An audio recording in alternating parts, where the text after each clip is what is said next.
The biggest kidney stone on record weighed more than a kilogram and was 17 centimeters in diameter. The patient didn't actually swallow a stone the size of a coconut. Kidney stones form inside the body, but unfortunately, they're extremely painful to get out. A kidney stone is a hard mass of crystals that can form in the kidneys, ureters, bladder, or urethra. Urine contains compounds that consist of calcium, sodium, potassium, oxalate, uric acid, and phosphate. If the levels of these particles get too high, or if urine becomes too acidic or basic, the particles can clump together and crystallize. Unless the problem is addressed, the crystals will gradually grow over a few weeks, months, or even years, forming a detectable stone. Calcium oxalate is the most common type of crystal to form this way and accounts for about 80% of kidney stones. Less common kidney stones are made of calcium phosphate or uric acid. A slightly different type of stone, made of the minerals magnesium ammonium phosphate or struvite, can be caused by bacterial infection. And even rarer stones can result from genetic disorders or certain medications. A kidney stone can go undetected until it starts to move. When a stone travels through the kidney and into the ureter, its sharp edges scratch the walls of the urinary tract. Nerve endings embedded in this tissue transmit excruciating pain signals through the nervous system, and the scratches can send blood flowing into the urine. This can be accompanied by symptoms of nausea, vomiting, and a burning sensation while urinating.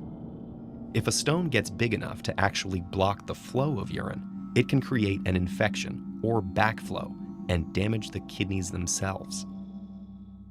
But most kidney stones don't become this serious or even require invasive treatment.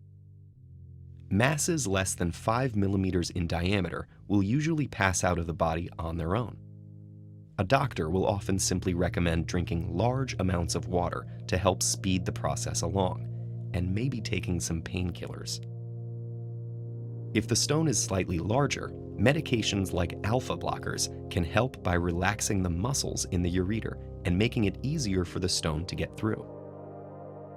Another medication called potassium citrate can help dissolve the stones by creating a less acidic urine. For medium-sized stones, up to about 10 millimeters, one option is pulverizing them with sound waves. Extracorporeal shockwave lithotripsy uses high-intensity pulses of focused ultrasonic energy aimed directly at the stone. The pulses create vibrations inside the stone itself, and small bubbles jostle it. These combined forces crush the stone into smaller pieces that can pass out of the body more easily.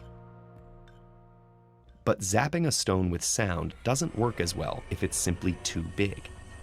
So sometimes more invasive treatments are necessary. A rigid tube called a stent can be placed in the ureter to expand it. Optical fibers can deliver laser pulses to break up the stone. Stones can also be surgically removed through an incision in the patient's back or groin. What about just avoiding kidney stones in the first place?